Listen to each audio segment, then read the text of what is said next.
They never begin with cruelty. Narcissists don't walk into your life announcing destruction.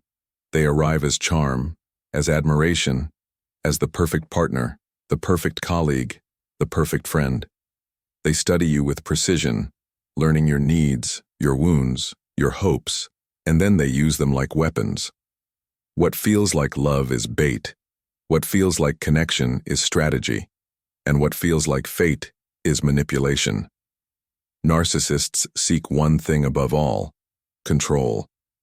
And to achieve it, they use tactics so subtle, so corrosive, that by the time you realize what's happening, your mind is no longer entirely your own. These are not accidents. These are not quirks of personality. These are deliberate patterns repeated across countless victims, sharpened through practice, refined through trial. They are psychological weapons, designed to dismantle your confidence, rewrite your memory, and bend your reality until it belongs to them. These are the 7 darkest manipulation tactics narcissists use on you. And once you see them, you will never look at love or trust the same way again. The first tactic is love bombing. It begins as an explosion of attention. You wake up to messages, your phone buzzing with constant affection. They tell you you're special, unique, the answer they've been searching for. They talk about your future together, as if you've known each other for years. They mirror your desires, your tastes, your dreams, until you believe you've found your perfect match. But love bombing is not love, it is bait. Your brain releases dopamine and oxytocin, bonding you to the person who seems to adore you.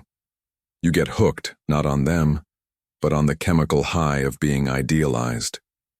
And then slowly, the withdrawal begins. The texts slow down. The compliments fade. The warmth cools. You're left craving the version of them that once showered you with affection. That craving makes you pliable. You give more, tolerate more, just to get back what you never truly had. Love bombing is the opening act, the hook in your skin, the first step into the trap. The second tactic is gaslighting. This is the silent war on your sanity. A narcissist doesn't just lie to you, they lie about reality itself. They deny things you saw with your own eyes. They twist words you heard clearly. They accuse you of being too sensitive, too dramatic, too irrational. They rewrite events until you're no longer sure of your memory. You start apologizing for things you didn't do, doubting what you felt, second-guessing what you know. Gaslighting erodes the foundation of self-trust. And once you can't trust your own perception, you have no choice but to rely on theirs. That's the point. The more you doubt yourself, the more dependent you become on them to define reality.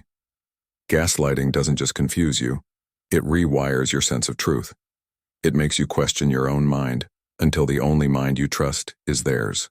The third tactic is projection. Narcissists cannot face their own flaws, so they throw them at you like daggers.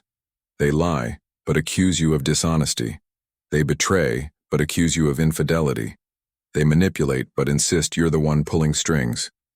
Projection serves 2 functions. First, it keeps the spotlight off them.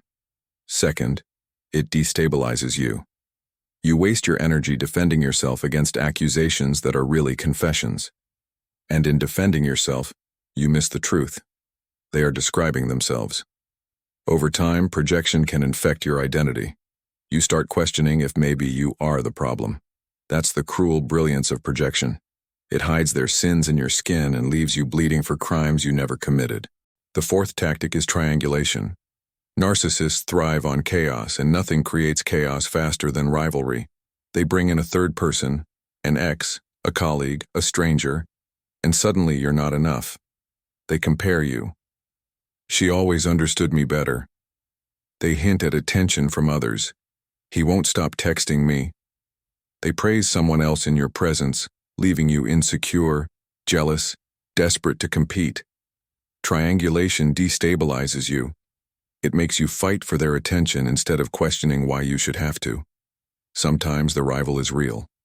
Often, they are imaginary, a phantom conjured for one purpose, to make you work harder for what should have been yours already. The result is the same.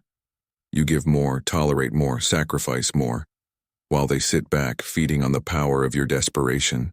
The fifth tactic is intermittent reinforcement. This is the psychological hook that keeps victims trapped long after logic says they should leave. The narcissist alternates between cruelty and kindness, punishment and reward. One moment they ignore you, belittle you, wound you.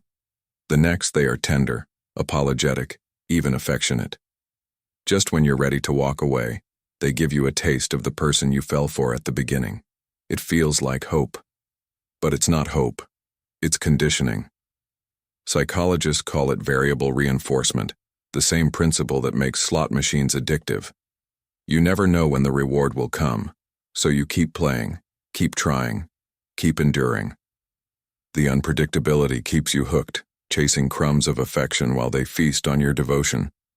Over time, you confuse survival with love. You mistake addiction for connection. And that is exactly what they want. The sixth tactic is isolation. As long as you have friends, family, people who love you, the narcissist's power is weaker. So they cut you off slowly, deliberately. They start with complaints. Your friends don't really care about you. They sow suspicion. Your family is jealous of us. They guilt you for wanting time apart. Why don't you ever put me first? And piece by piece your world shrinks. You see less of the people who could give you perspective. You confide less in those who might warn you. Sometimes the isolation is physical. Sometimes it's emotional. You still see others, but you stop trusting them, because the narcissist has convinced you that only they understand you. Once you are isolated, their grip is absolute. You are alone with them, and that is exactly where they want you. The seventh tactic is devaluation. This is where the mask falls away. The person who once adored you now criticizes everything you do. They magnify your flaws, mock your achievements, belittle your needs. They chip away at your self-worth until you are a shadow of who you once were. And yet, even in devaluation, they never fully let go. They keep you tethered with crumbs of affection, rare glimpses of the person they pretended to be at the start. Just enough to keep you hoping. Just enough to keep you trying. Devaluation feeds their superiority. By breaking you, they feel powerful. By diminishing you, they feel large. And the cruelest part? The more you shrink, the harder you fight to win back the love that was never real. Together, these 7 tactics form a system of psychological warfare. Love bombing hooks you, gaslighting breaks you, projection confuses you, triangulation destabilizes you, intermittent reinforcement conditions you, isolation traps you, and devaluation destroys you. By the time you recognize the pattern, your confidence is fractured, your memory unreliable, your identity unstable. You are not yourself anymore. You are their reflection, their puppet, their prey. That is the true darkness of narcissistic manipulation. It doesn't just control what you do. It rewrites who you are. But knowledge is power. The moment you can name these tactics, the spell begins to crack. Love bombing stops feeling like fate once you see it as bait. Gaslighting loses its grip once you realize the lies are designed to make you doubt yourself. Projection reveals itself when you ask, whose behavior does this really describe? Triangulation collapses once you see the phantom rival for what it is, a tool of control. Intermittent reinforcement weakens once you recognize that crumbs are not love, only addiction.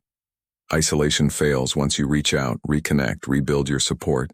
And devaluation crumbles once you realize their cruelty is not the truth of who you are. The way out is not easy. Narcissists train their victims like soldiers in a war they never agreed to fight. But recovery begins with recognition. You are not weak for being manipulated. You are human. The tactics are powerful because they target universal vulnerabilities. Our need for love, our fear of rejection, our desire for belonging. The shame is not yours to carry. The shame belongs to the manipulator, though they will never claim it. To heal, you must reclaim the things they stole. Your trust in yourself, your voice, your memory. Write down events so gaslighting cannot erase them. Confide in people outside their reach. Remember that their projections are mirrors of themselves, not reflections of you. And above all, rebuild your sense of worth not through their eyes but through your own. You existed before them. You will exist after them, and the self they tried to erase is waiting for you to bring it back to life. The 7 darkest tactics are weapons, but weapons lose their power when you see them for what they are. Narcissists thrive in shadows. Drag them into the light, and their grip falters. Learn the patterns, recognize the signs, and never forget. The mind they tried to rewrite is still yours. Once you reclaim it, once you see the truth, you will never be controlled the same way again.